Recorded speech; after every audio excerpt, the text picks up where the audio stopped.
আসসালামু আলাইকুম। আজকের বাংলা নিউজে আপনাকে জানাচ্ছি স্বাগত। এখন শুনবেন সংবাদ শিরোনাম। ওসমান হাদিকে নিয়ে অজানা তথ্য দিলেন আসিফ নজরুল।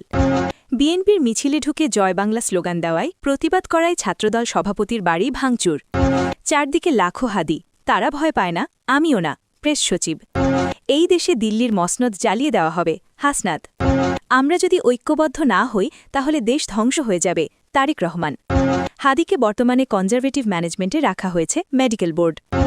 ইনকিলাব মঞ্চের মুখপত্র ও ঢাকা ৮ আসনের সংসদ সদস্য প্রার্থী ওসমান হাদি গুলিবিদ্ধ হয়ে রাজধানীর এভারকেয়ার হাসপাতালে চিকিৎসাধীন। চিকিৎসকরা জানিয়েছেন অন্তত ৭২ ঘণ্টা না পেরোলে তার স্বাস্থ্য বিষয়ে কিছু বলা যাচ্ছে। এদিকে হাদিকে নিয়েই অজানা তথ্য জানিয়েছেন আইন উপদেষ্টা আসিফ নজরুল।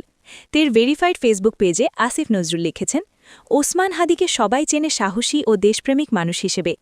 আজকে ওসমান হাদির সহকর্মীদের মুখে শুনলাম মানুষ হিসেবে তার বিশালত্বের কাহিনী। তিনি আরও লিখেছেন, হাদি গত ১.৫ বছর প্রয়োজনে খালি কার্পেটে সহকর্মীদের সঙ্গে ঘুমিয়েছে। বালিশ একটা থাকলে সেটা তার ঘুমন্ত সহকর্মীর মাথার নিচে দিয়ে দিয়েছে। এমনও হয়েছে কর্মীর কাপড় নিজে ধুয়ে দিয়েছে। অশ্রুসিক্ত কণ্ঠে তার সহকর্মীরা যখন এসব বলেছে যমুনাতে, আমাদের হৃদয় আরও বিদীর্ণ হয়েছে। আর ছিল হাদির বোনের বুকফাটা আর্তনাদ। সেটা বর্ণনা করার ভাষা আমার নেই। এরপর হাদির জন্য দোয়া কামনা করে আসিফ নজরুল লিখেছেন, এত মানুষের দোয়া, ইনশাআল্লাহ ফিরবে আমাদের সিংহহৃদয় হাদি। যশোর সদরে বিএনপির মিছিলে ঢুকে জয় বাংলা স্লোগান দেওয়ার প্রতিবাদ করায় সাইদুর রহমান নামের এক ছাত্রদল নেতার বাড়িতে ভাঙচুর ও লুটপাট করার অভিযোগ উঠেছে স্থানীয় যুবলীগের নেতাকর্মীদের বিরুদ্ধে। সন্ধ্যা ৭:৩০টার দিকে উপজেলার এনায়েতপুর গ্রামে এ হামলার ঘটনা ঘটে। এদিকে খবর পেয়ে রাত ১০টার দিকে স্থানীয় ফুলবাড়ি পুলিশ ক্যাম্পের সদস্যরা ঘটনাস্থল পরিদর্শন করে এবং লুট করা ৩টি গরু উদ্ধার করে। ভুক্তভোগী সাইদুর রহমান যশোর সদর উপজেলার লেবুতলা ইউনিয়ন ছাত্রদলের সভাপতি। সাইদুরের ভাই আরিফুল বলেন, শুক্রবার সন্ধ্যায় সাইদুরের নেতৃত্বে স্থানীয় বাজারে বিএনপির প্রার্থী অনিন্দ ইসলাম অমিতের পক্ষে মিছিল বের করা হয়। মিছিলটি কিছু দূর গেলে যুবলীগ নেতা ফুল মিয়া মিছিলের সামনে এসে জয় বাংলা স্লোগান দিতে শুরু করেন। এ সময় সাইদুর এ ঘটনার প্রতিবাদ করলে ফুল মিয়া তাকে দেখে নেওয়ার হুমকি দেন। এর ১ ঘণ্টা পর রাত ৭:৩০টার দিকে ফুল মিয়ার নেতৃত্বে ৩০-৪০ জন আওয়ামী লীগ ও যুবলীগের নেতাকর্মী সাইদুরের বাড়িতে হামলা ও ভাঙচুর চালায় আওয়ামী লীগ ও যুবলীগের নেতাকর্মীরা। অন্তর্বর্তী সরকারের প্রধান উপদেষ্টার প্রেস সচিব শফিকুল আলম বলেছেন, চারদিকে ছড়িয়ে আছে লাখ লাখ হাদি ও নাবিলা, তারা ভয় পায় না, আমিও না। শনিবার ফেসবুকে নিজের অ্যাকাউন্টে এক পোস্টে তিনি কথা বলেন। ফেসবুক পোস্টে শফিকুল আলম লিখেছেন, আজ আমার এ দায়িত্বের ১৬ মাস পূর্ণ হল। লেখার মতো মন মানসিকতা ছিল না, কিন্তু গতকালের নৃশংস গুলির ঘটনার পর থেকে ওসমান হাদি আমার চিন্তা ও দোয়ার মধ্যে রয়েছে। আমার স্ত্রী, সন্তানরা এবং ভাই বোনেরা আমার নিরাপত্তা নিয়ে ভীষণ উদ্বিগ্ন। তারা চায় আমি যেন বাড়তি সতর্কতা অবলম্বন করি এবং নির্বাচনের আগে আমার কণ্ঠস্বর একটু নরম করি। তারা ভয় পাচ্ছে। সত্যি বলতে আমি ভয় পাচ্ছি না। তিনি লিখেন, আমি বাংলাদেশ জুড়ে ব্যাপকভাবে ভ্রমণ করি, আর যেখানেই যাই সেখানেই দেখি লাখো হাদি। হাসিনা আর আসাদুজ্জামান কামাল, বাংলার কসাইরা আর কজনকেই বা হত্যা করতে পারবে? এই দেশের রাজনীতির হাল ধরেছে এক নতুন প্রজন্ম। তারা এক স্বৈরশাসককে উৎখাত করেছে, কিন্তু তাদের মিশন এখনও শেষ হয়নি। তিনি আরও লিখেন, যতদিন এই প্রজন্ম, এই কোটি কোটি হাদি নিজেদের অবস্থান ছাড়তে অস্বীকার করবে, ততদিন আমার ভয় পাওয়ার কোনো কারণ দেখি না, আশা হারানোরও কোনো কারণ দেখি না।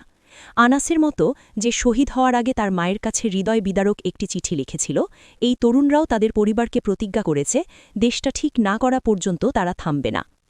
কোনো ব্যক্তি, প্রতিষ্ঠান, পেশাজীবী বা বুদ্ধিজীবীর মাধ্যমে দিল্লির আধিপত্য এই বাংলাদেশে ঢুকতে দেওয়া হবে না বলে হুঁশিয়ারি দিয়েছেন জাতীয় নাগরিক পার্টির দক্ষিণাঞ্চলের মুখ্য সংগঠক হাসনাত আবদুল্লাহ। তিনি বলেন, দিল্লির আধিপত্য এই বাংলাদেশে ঢুকতে দেওয়া হবে না, এই দেশে দিল্লির মসনদ জ্বালিয়ে দেওয়া হবে। শনিবার ১৩ ডিসেম্বর দুপুরে রাজধানীর শাহবাগ মোড়ে ইনকেলাব মঞ্চের উদ্যোগে আয়োজিত বিক্ষুব্ধ নাগরিক সমাবেশ ও গণপ্রতিরোধ সমাবেশে তিনি এ বক্তব্য দেন। হাসনাত আবদুল্লাহ বলেন, গুলি শুধু ওসমান হাদির মাথার ভেতর দিয়ে যায়নি, বাংলাদেশের প্রতিটি মানুষের বিবেকের ভেতর দিয়ে গেছে। গত ১৭ বছর ধরে যারা আওয়ামী লীগের পক্ষে কাজ করেছে, তারাই এখন ভিন্ন ভিন্ন পরিচয়ে টকশোয়ের বুদ্ধিজীবী, নাট্যকর্মী কিংবা সাংস্কৃতিক কর্মী হিসেবে আবার সক্রিয় হয়ে উঠছে। এনসিপির এ নেতা বলেন, বাংলাদেশে ফ্যাসিস্টদের কোনো জায়গা হবে না, তারা যে নামেই পরিচিত হোক না কেন। গুলশানে জাতীয় পার্টির নামে যারা আবার ঐক্যবদ্ধ হওয়ার চেষ্টা করছে, ওসমান হাদি ভাইয়ের রক্তের সময়ে তাদের বাংলাদেশে ১ ইঞ্চি জায়গাও দেওয়া হবে না। বিএনপির ভারপ্রাপ্ত চেয়ারম্যান তারেক রহমান বলেছেন, ষড়যন্ত্র থেমে নেই। দেশের কল্যাণে আমরা যদি ঐক্যবদ্ধ না হই তাহলে দেশ ধ্বংস হয়ে যাবে। ষড়যন্ত্র থামানো যাবে গণতন্ত্র প্রতিষ্ঠিত হলে, তাই যে কোনো মূল্যে নির্বাচন হতে হবে। শনিবার বিকালে রাজধানীর ফার্মগেটে কৃষিবিদ ইনস্টিটিউশন বাংলাদেশ কেআইবি মিলনায়তনে বিএনপির দেশ গড়ার পরিকল্পনা শীর্ষক কর্মসূচিতে লন্ডন থেকে ভার্চুয়ালি যুক্ত হয়ে তিনি এসব কথা বলেন। ইনকালাব মঞ্চের মুখপত্র শরীফ ওসমান বিন হাদির ওপর হামলার ঘটনাকে অত্যন্ত নিন্দনীয় উল্লেখ করে তারেক রহমান বলেন, গতকাল ইনকালাব মঞ্চের মুখপত্র শরীফ ওসমান হাদির ওপর যে দুষ্কৃতকারীদের হামলা হয়েছে, গুলিবিদ্ধ সংকটাপন্ন অবস্থায় চিকিৎসাধীন আছেন তিনি, এই হামলার পেছনে কারো কোনো অসৎ উদ্দেশ্য আছে কিনা ভেবে দেখতে হবে।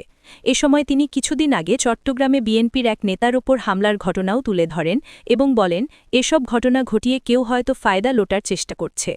অতীতের শাসন ব্যবস্থার সমালোচনা করে বিএনপির ভারপ্রাপ্ত চেয়ারম্যান বলেন, অতীতে আওয়ামী স্বৈরাচার যেভাবে দেশ পরিচালিত করেছেন, আমরা সেভাবে দেশ পরিচালিত করব না।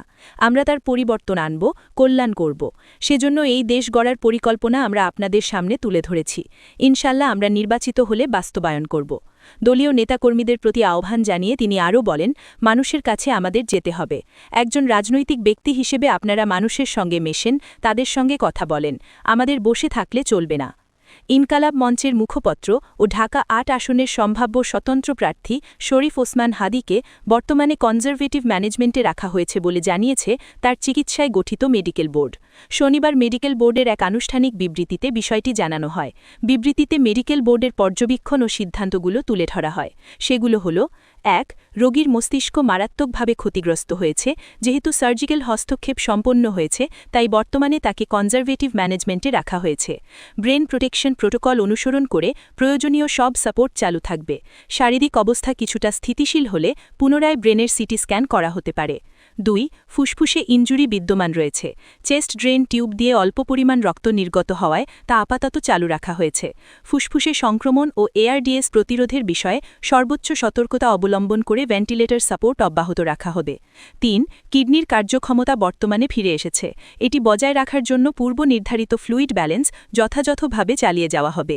৪. পূর্বে শরীরে রক্ত জমাট বাঁধা ও রক্তক্ষরণের মধ্যকার অসামঞ্জস্যতা DIC দেখা দিলেও বর্তমানে তা অনেকটাই নিয়ন্ত্রণে এসেছে।